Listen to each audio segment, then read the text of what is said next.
Assalamualaikum warahmatullahi wabarakatuh. Para pemirsa yang dimuliakan Allah, di mana saja Anda berada, semoga rahmat nikmat Allah, taufik hidayahnya, inayah pertolongannya selalu menaungi kita semua. Amin. Baiklah, pada pertemuan ini kita akan berbicara tentang sholawat, masih tentang fadilah sholawat. Ini merupakan episode yang ketiga, mungkin terakhir. Kita akan bicarakan melanjutkan tentang fadilah sholawat. Sebelumnya kita sudah membicarakan 4 fadilah sholawat. Nah, sekarang kita masuk pada fadilah yang kelima. Keutamaan yang kelima. Apa keutamaan yang kelima? Kata Rasulullah, nanti kalau kita rajin membaca sholawat, sholawat ini akan menyelamatkan kita di akhirat kelak dari huru haranya, azabnya, petakanya yang sangat menakutkan. Inna anjakum yaumal qiyamati min amwaliha wa mawatiniha aksarukum alayya sholah, kata Rasulullah. Sesungguhnya yang paling bisa menyelamatkan engkau semua dari huru hara di hari kiamat, dari bencana azab hari kiamat, aksarukum alayya sholah. Orang yang paling banyak di antara engkau yang membaca sholawat. Jadi kita tahu kan, hari kiamat, akhirat itu hari yang sangat menakutkan, sangat menegangkan. Nanti kita melintasi sirot misalnya, dihisab. Nah, tapi kalau kita rajin baca sholawat, sholawat menjadi penolong kita. Ada satu hadis yang diturunkan oleh Ibnu Qayyim al-Jauziyah, ini dalam kitabnya Jala'ul Afham. Fi sholati wassalami ala khairil anam. Ini kitab yang bagus tentang fadilah sholawat, kemuliaan sholawat, makna sholawat. Nah, kata Ibnu Qayyim begini. Ibnu Qayyim ketika menjelaskan makna hadis ini, kata Ibnu Qayyim, Rasulullah menurunkan satu hadis yang agak panjang, yang berisi kisah singkat. Kata Ibnu Qayyim, Rasulullah bersabda, Ru'aitu rojulan min ummati yazhafu ala sirat. Aku nanti di akhirat akan melihat umat-umatku ini sebagian ada orang-orangnya yang merangkak di atas sirot, kata Rasulullah. Jadi bayangkan sirot itu kan ya jalan yang katanya tipis sekali, sebesar rambut katanya. Lalu dia merangkak di atas sirot itu. Wa yahbu ahyanan wa yata'allaqu ahyanan, kata Rasulullah. Dia kadang-kadang dia membungkuk, merangkak, mengesot, ketakutan. Wa yata'allaqu ahyanan, kadang-kadang dia bergelantungan, mau jatuh ke neraka. Jadi bergelantungan di sirot itu. Tegang sekali, ketakutan sekali. Lalu kata Rasulullah, faja'athu sholatuhu alayya. Lalu tiba-tiba sholawat yang sering dia baca datang, kata Rasulullah. Fa'aqamathu ala qadamaihi. Lalu sholawat ini memberdirikannya, membuat lelaki ini berdiri di atas sirot. Tidak lagi mengesot, tidak lagi merangkak, tidak lagi bergelantungan. Dia berdiri, wa anqazathu. Diselamatkanlah dia oleh sholawat ini, dituntun sampai melintasi sirot dan masuk ke surga. Bayangkan, ini salah satu contoh gitu ya. Contoh-contoh lainnya tentu banyak dalam hadis-hadis, dalam kisah-kisah para ulama. Nanti sholawat, kalau kita rajin membaca sholawat, di akhirat sholawat ini menjadi penolong kita, penyelamat kita dari huru hara akhirat. Melintas di atas sirot, ketika kita dihisab dan pertanyaan-pertanyaan lain, ketakutan-ketakutan lain, kita akan diselamatkan. Penyelamat kita sholawat ini. Nah, ini yang kelima. Selanjutnya yang keenam, para pemirsa yang dimuliakan Allah, sholawat itu disebut oleh Rasulullah itu sebagai mahaqoh. Sholatukum alayya mahaqoh. Atau disebut juga zakat. Sholatukum alayya zakatul lil musolli wa toharotul lahu. Jadi sholawat yang kita baca, kata Rasulullah, itu mahaqoh. Mahaqoh itu pelebur dosa, penghancur dosa. Kita punya dosa, dengan membaca sholawat, sholawat ini menjadi mahaqoh, menjadi penghancur dosa kita. Zakatul lahu, zakatul lana. Jadi sholatukum alayya zakatul lana. zakatul lahu. Jadi sholat yang engkau baca untukku, kata Rasulullah, zakatul lahu, zakatul lakum. Jadi penyuci, pembersih kita dari dosa-dosa yang telah kita lakukan. Nah, menariknya begini, dalam beberapa riwayat, di dalam beberapa kitab disebutkan, sholawat ini bukan hanya bisa menyucikan dosa kita, membersihkan dosa kita, tapi juga bisa membersihkan, menolong dosa orang-orang yang sudah meninggal. Lil fida, menjadi penebus. Ada misalnya kisah dalam kitab Nawadir, Syekh Ahmad Qulyubi. Lalu ada juga dalam kitab Durratun Nasihin. Itu ada beberapa kisah misalnya ketika ziarah seorang ulama itu membacanya lebih banyak sholawat. Dia baca sholawat untuk keluarganya, dia kirimi sholawat terus. Keberkahan sholawat ini dia niatkan untuk keluarganya.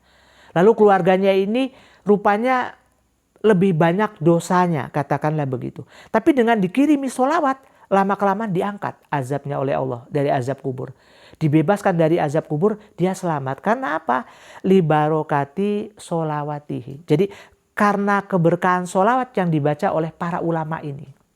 Nah, ini menariknya. Jadi mahakoh pelebur dosa ini bukan hanya untuk kita ketika masih hidup, tapi juga bisa melebur dosa ketika kita kirimkan kepada keluarga kita. Jadi bisa kita kirimkan kepada orang tua kita yang sudah meninggal, leluhur kita, suami, istri kita misalnya. Nah, sholawat ini mustajab sekali. Sebagai mahakoh, sebagai zakatul lahum. Para pemirsa yang dimuliakan Allah, itu yang ke-6 selanjutnya. Nah, yang ke-7, apa fadilah sholawat? Nah, saya ingin ngutip dari Ibnu Qayyim. Ibnu Qayyim menjelaskan makna sholawat yang ke-33. Kata Ibnu Qayyim begini. Annaha sababun lidawami mahabatihi li Rasulillahi sallallahu alaihi wasallam wa ziyadatiha wa tadha'ifiha. Jadi sholawat yang kita baca itu bisa menjadi penyebab langgengnya tumbuhnya rasa cinta kita kepada Rasulullah. Wa ziyadatiha, dan semakin berkembang. Cinta kita nanti lama-lama semakin berkembang. Wa tadha'ifiha, dan semakin berlipat ganda. Jadi misalnya kan kadang-kadang kita begini, kalau ditanya apakah kita cinta pada Rasulullah? Ya, kita cinta. Jelas kita cinta kepada Rasulullah. Tapi kadang-kadang kan kalau kita mau jujur, tidak ada rasa cinta di hati kita itu kok tidak ada. Tidak tumbuh gitu, tidak ada sense, tidak ada feeling kita kepada Rasulullah. Ketika nama Rasulullah disebut itu kita tidak ada tidak ada feeling, tidak ada sense. Nah, kata Ibnu Qayyim, tapi kalau kita nanti rajin baca sholawat, karena kita menyampaikan sholawat kepada Rasulullah, seperti pada episode pertama kita jelaskan, sholawat kita itu dijawab oleh Rasulullah. Dengan keberkahan sholawat Rasulullah ini, yang kita baca, akan ditumbuhkan oleh Allah cinta dalam hati kita. Kita akan tumbuh cinta sedikit kepada Rasulullah. Lalu kalau kita semakin rajin, kata Ibnu Qayyim, wa ziyadatiha, semakin bertambah. Lalu kalau terus wa tadha'ifiha, Allah akan melipat gandakan semakin cinta kita kepada Rasulullah. Nah, disitulah ketika nama Rasulullah disebut, kita akan ada getaran cinta di hati kita. Ketika nama Rasulullah disebut, kita akan rindu kepada Rasulullah. Ini sudah mulai tumbuh benih-benih cinta. Makanya orang yang memiliki rasa cinta kepada Rasulullah itu orang-orang yang istimewa, tidak sembarangan. Nah, untuk menumbuhkan rasa cinta itu, kita harus menjaringnya, memancingnya, menumbuhkannya dengan rajin-rajin membaca sholawat. Para pemirsa yang dimuliakan Allah, fadilah yang terakhir, fadilah yang ke-8 dari Ibnu Qayyim juga, beliau mengatakan, annaha sababun li barokati fi dzatil musalli wa amalihi wa umrihi.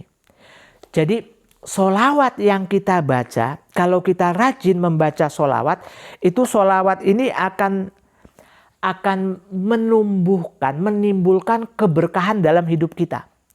Fi dzatil musalli, dalam diri kita ini akan timbul keberkahan. hidup kita berkah, lalu kita akan memberi keberkahan kepada istri kita, anak-anak kita, keluarga kita. Wa amalihi, amal-amal kita jadi berkah. Sedikit tapi berbobot di mata Allah.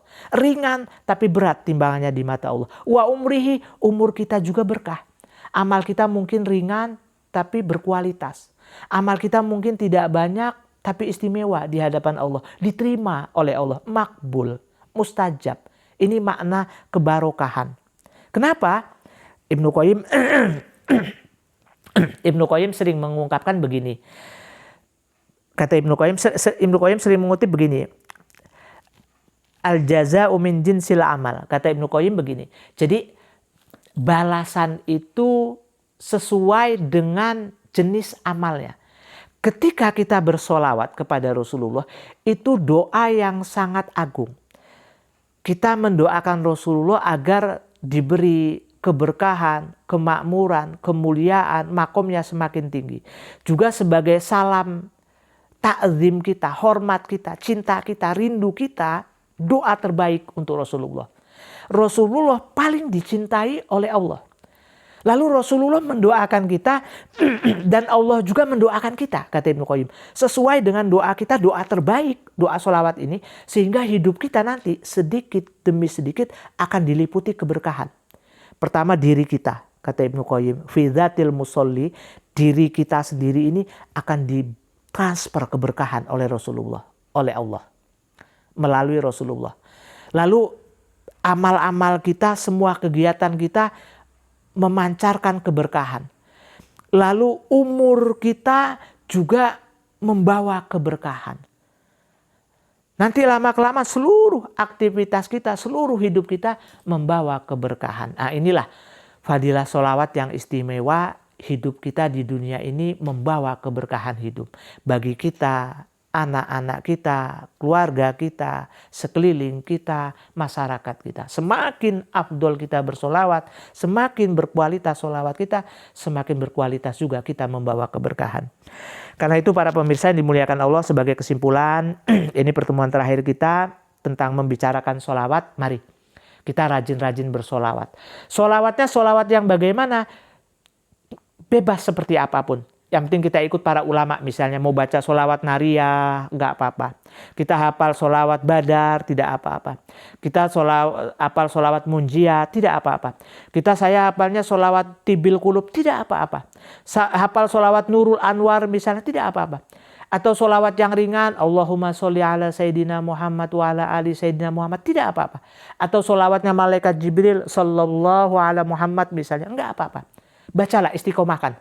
Misalnya habis sholat kita istiqomah, sholat 5 waktu itu kita baca 20 kali, 30 kali, 50 kali, syukur-syukur bisa 100 kali.